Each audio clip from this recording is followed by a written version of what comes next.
पूरा जो Machu Picchu का जो सीनिक व्यू है वो यहाँ से दिखता है। इम्पोर्टेंट चीज़ है कि यहाँ पे जब भी माचू पिच्चू आओ तो अपना पासपोर्ट साथ में ज़रूर लेके आओ, बिकॉज बिना पासपोर्ट के ये एंट्री नहीं है। माचू पिच्चू दुनिया के 7 वंडर में से एक है, बट ऐसी ही इससे मिलती जुलती साइट इंडिया में भी है। यहाँ पे घास को काटा नहीं जाता जैसे हम लोग अपने शहरों में अपने घर के पीछे ग्रास कटर लेके आते हैं। यहाँ पे इसके लिए एक नेचुरल तरीका है।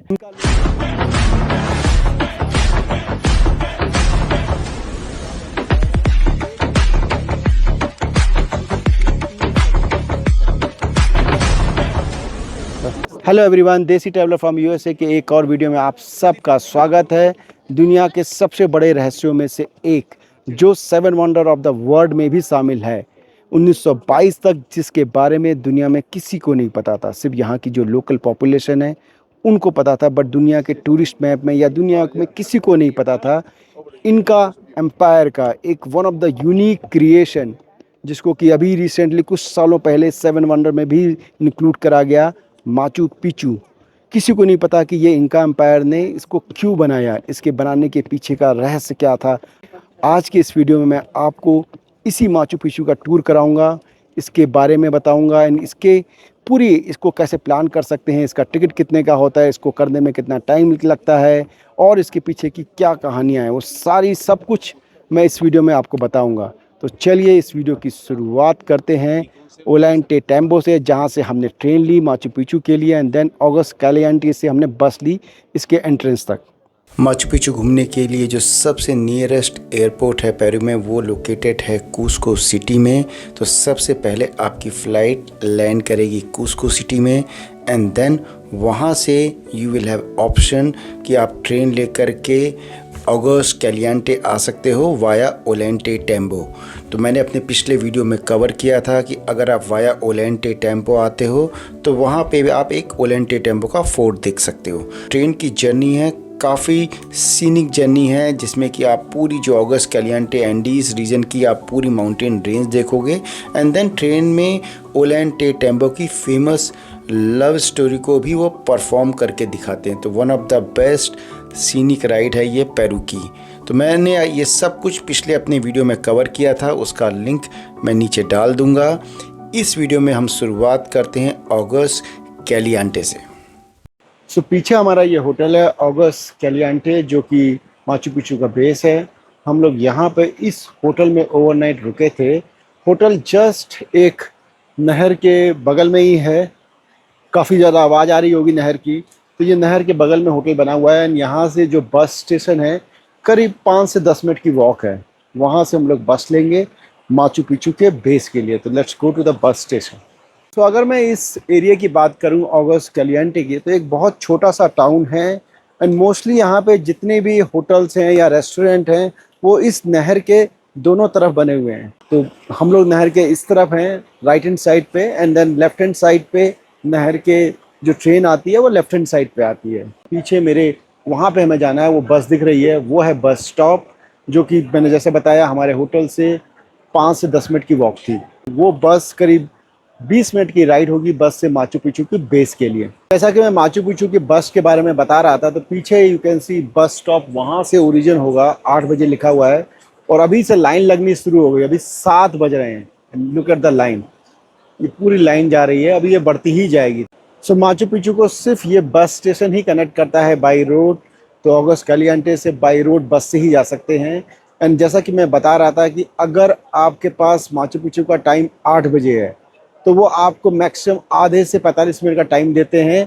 वो पीक सीजन और नॉन पीक सीजन में डिपेंड करता है, बट आधे से 45 मिनट का ही एक्स्ट्रा टाइम देते हैं। तो बहुत इंपॉर्टेंट है कि इस बस स्टॉप पे टाइम से आ जाओ, बिकॉज लाइन देख रहे हो अभी 1 घंटा है 8 बजने में। 7 बजे हमारी बस एक्सपेक्ट कर रहे हैं, यहाँ से 20 मिनट का टाइम लगेगा, तो लाइन लंबी लग चुकी है। तो अगर बस मिस हो गई तो इनफैक्ट आपके पास अगर टिकट भी है तो वो डिले हो जाएगा एंड आपकी जो माचू पिच्चू की एंट्री है वो मिस हो जाएगी।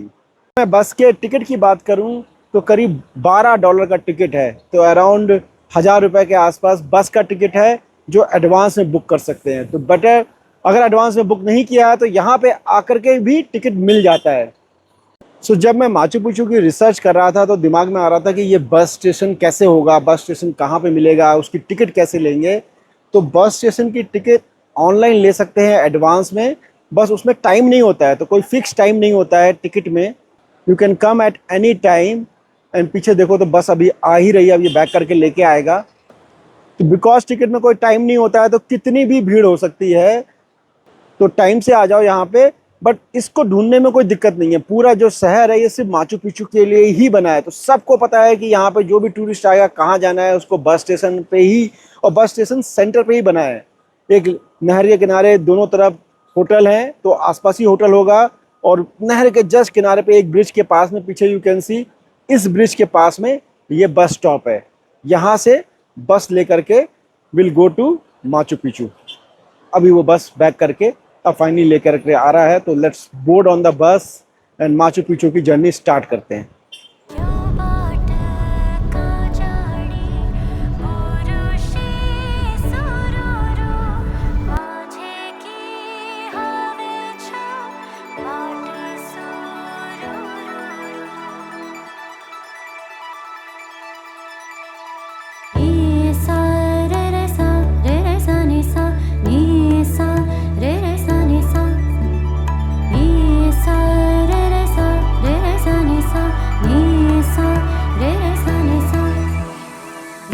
सो हम लोग माचू पिचू के एंट्रेंस पे आ गए हैं। पीछे यू कैन सी यहाँ पे हम लोग की बस ने स्टॉप किया है।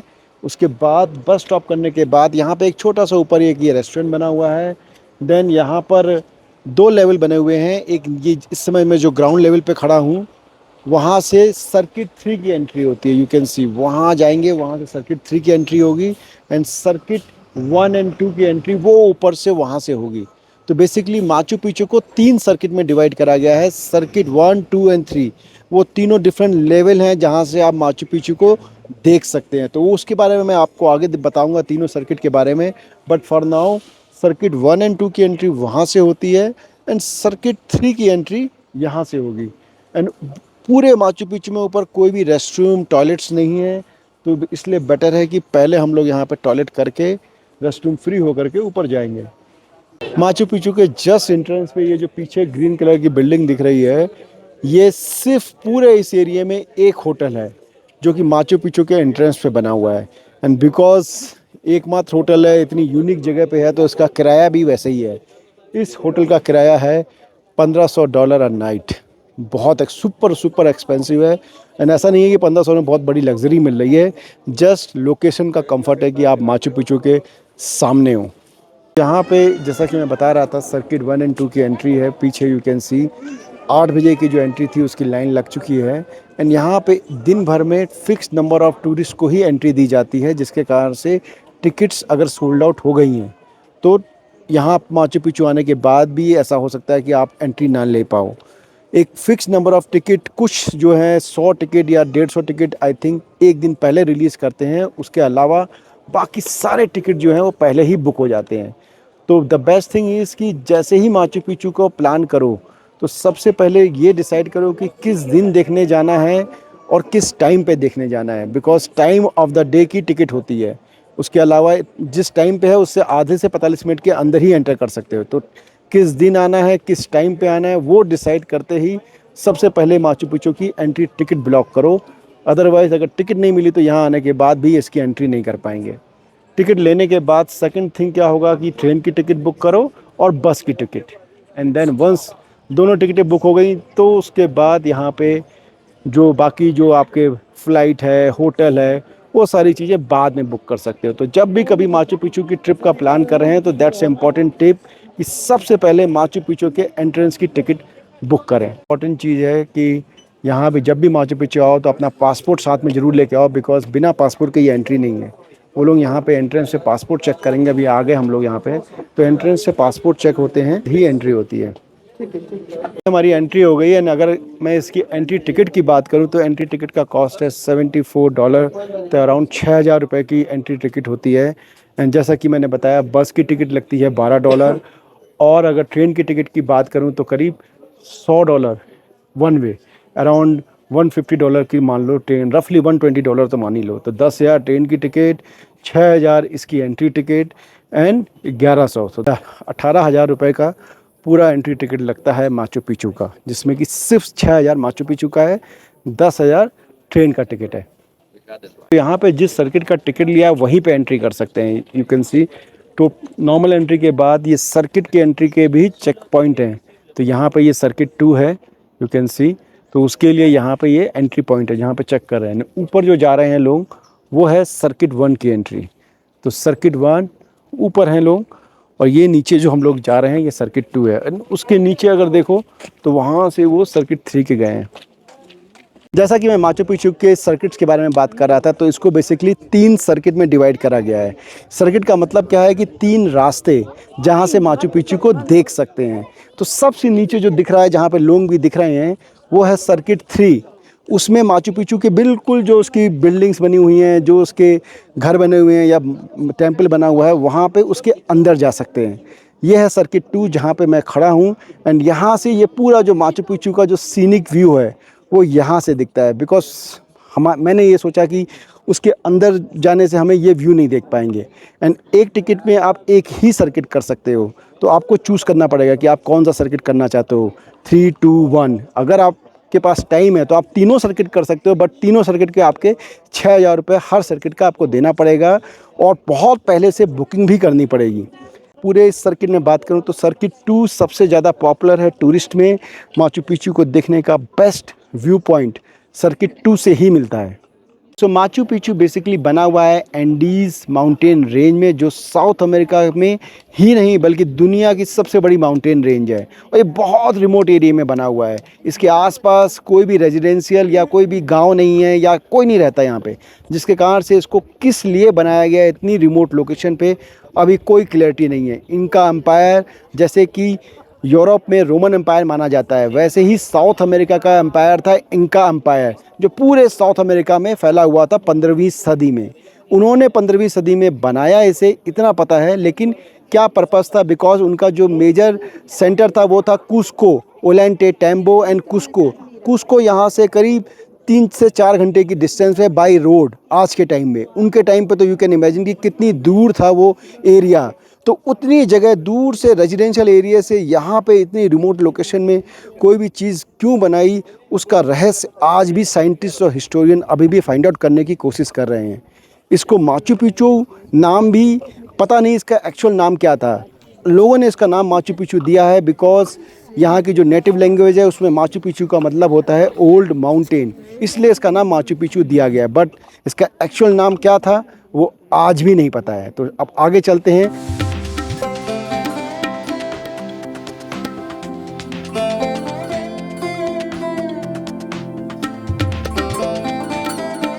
हालांकि माचू पिचू दुनिया के 7 वंडर में से एक है, बट ऐसी ही इससे मिलती जुलती साइट इंडिया में भी है, सिक्किम स्टेट में, जहां मैं आज से करीब 15 साल पहले गया था। सिक्किम के वेस्ट सिक्किम में ऐसे ही जंगलों में पहाड़ों के बीच एक किला बना हुआ है पेलिंग में, वेस्ट सिक्किम से आगे पड़ता है वहाँ पर। और बिल्कुल ऐसे ही है, ये थोड़ा सा ज़्यादा बड़े स्केल पे बना है, बट इसका मिनी वर्जन अगर इंडिया में देखना है तो वेस्ट सिक्किम अगर कोई जाता है वहाँ पे ऐसे ही सिमिलर फोर्ट देख सकता है। तो इंडिया भी कम नहीं है, बट ओनली थिंग इज़ कि वो 7 वंडर में नहीं है बिकॉज ये काफ़ी बड़ी साइट है उसके कंपैरिजन में। तो ऐसे ही कुछ और ऊपर जाते हैं, अब वहाँ से देखते हैं कि ऊपर से कैसा इसका पूरी वैली का कैसा व्यू दिखता है।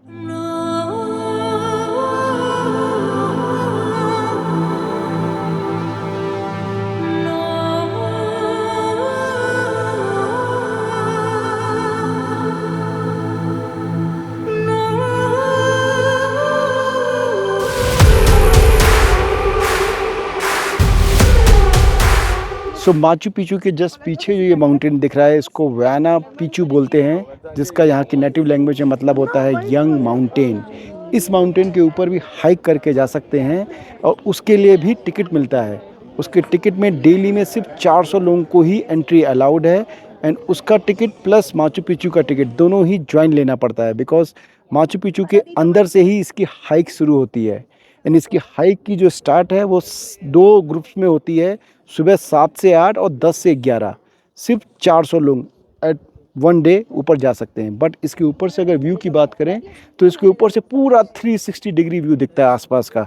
माचू पिचू दिखेगा, देन जो साथ में रिवर है वो दिखेगी, एंड इसके पूरे जो बैक साइड है पूरा 360 डिग्री का व्यू दिखता है। तो हमें पहले इतना पता नहीं था, जिसके कारण से मैं इसकी टिकट बुक नहीं कर पाया। बट अगर कभी कोई प्लान करके आ रहा है तो इसके ऊपर हाइक करके जाना, I think it's worth. Hike करने में अराउंड 2 घंटे का टाइम लगता है। देखने में काफ़ी ऊंचा लग रहा है बट हाइक उतनी ज़्यादा डिफ़िकल्ट नहीं है। 2 घंटे में आराम से ऊपर पहुंच सकते हैं, एंजॉय कर सकते हैं।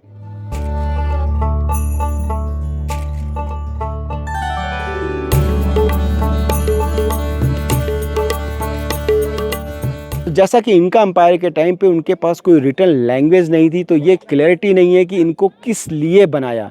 बट साइंटिस्ट ने इतनी स्टडी जरूर करी कि ये जो पत्थरों को यहाँ पे बड़े बड़े पत्थरों से मिल करके ये बिल्डिंग्स बनी हुई हैं, और उनको यहाँ पे लाने के लिए ये पास में एक रिवर बहती है, उसको यूज़ करा गया।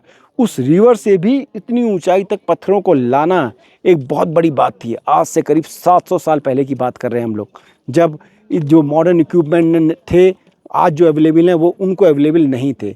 बाद में उन पत्थरों को यूपर ला करके पत्थरों को ऐसे काटा गया कि पत्थर बिल्कुल फिक्स कर दिए, उनके बीच में कोई सीमेंट नहीं लगा है। तो पत्थरों को, ये इनका आर्किटेक्चर का एक बड़ा यूनिक स्टाइल था कि वो पत्थरों को यूनिक शेप में काटते थे और उनको फिक्स कर देते थे, और उसी से ये सारी बिल्डिंग्स इतने 700 साल से भी वैसी की वैसे ही बनी हुई हैं।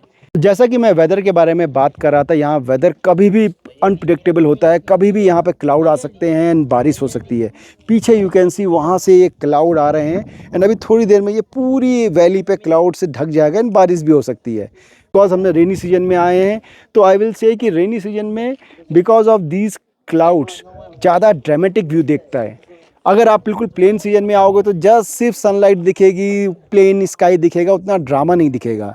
तो फोटोग्राफी के पॉइंट ऑफ व्यू से अगर पिक्चर्स में थोड़ा सा ड्रामा, जैसे क्लाउड थोड़ा सा ना ड्रामा ऐड करते हैं, तो अगर वैसा कुछ चाहिए तो आई विल सजेस्ट कि रेनी सीजन में आना चाहिए। एक दिन में पूरे 10 घंटे होते हैं, 10 घंटे में एक बार आप अंदर आ गए साइड के, तो उसके बाद आप पूरे दिन रह सकते हो। यहाँ पे एंट्री टाइम्ड होती है, बट वो उसमें भी बोलते हैं कि 2 घंटे आप रह सकते हो, बट ऐसा नहीं है कि वो 2 घंटे में आपको निकाल देंगे।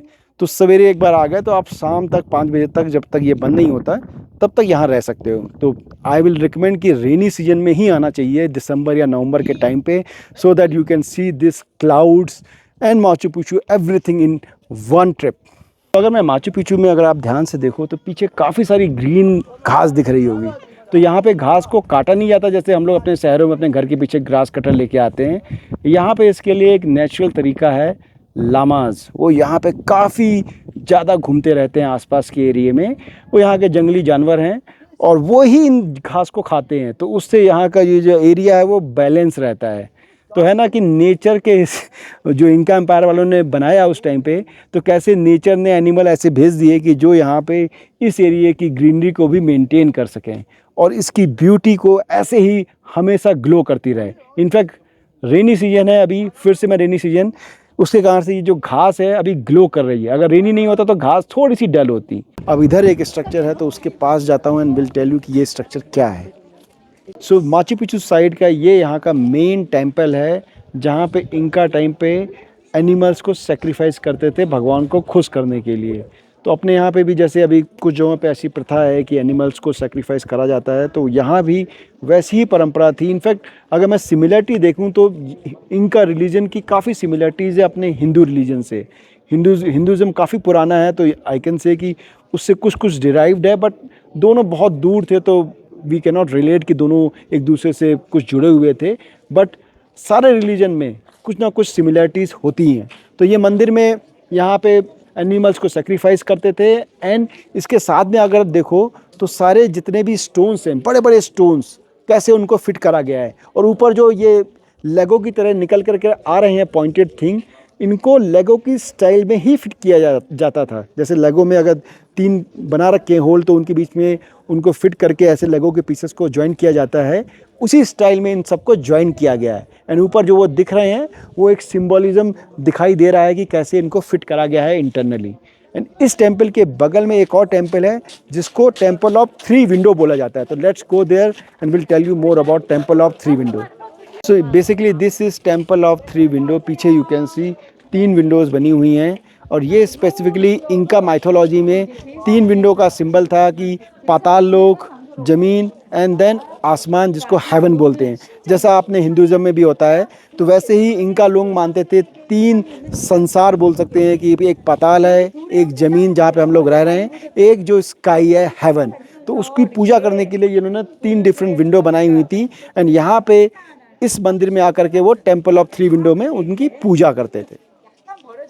सो यहाँ पे इतने सारे मंदिर और सीक्रेट साइट देख करके हिस्टोरियन और साइंटिस्ट इस कंक्लूजन पे आए हुए हैं इस समय कि ये साइट एक धार्मिक साइट थी जिसको कि वो रिलीजियस पर्पस के लिए यूज़ करते थे। एंड बिकॉज ये ओलेंटेटम्बो या कुस्को जो यहाँ से काफ़ी दूर है, तो वी कैन से कि जैसे अपने इंडिया में 4 धाम यात्रा होती है, वैसे ही ये इनका टाइम पे उनकी सीक्रेट यात्रा थी, जो कि वो लोग वहाँ से यहाँ आते थे, इस पूरी लोकेशन में इसकी यात्रा करते थे, दर्शन करके वापस जाते थे। तो अपने यहाँ इंडिया में आज भी देखो तो लोग केदारनाथ और बद्रीनाथ की यात्रा 17-17 दिन की ट्रैक करके जाते हैं। वैसे ही यहाँ भी ट्रैक करके आ सकते हैं। ओलेंटेटम्बो से ट्रैक करते हैं, आई थिंक अराउंड 5 से 6 दिन लगते हैं। तो वो ट्रैकिंग यहाँ भी पॉसिबल है। बट अगर पुराने टाइम में बात करें तो मोस्ट लाइकली ये एक सीक्रेट साइट थी जिसको कि अपने इंडिया के 4 धाम की यात्रा की तरह लोग करते थे यहाँ पर।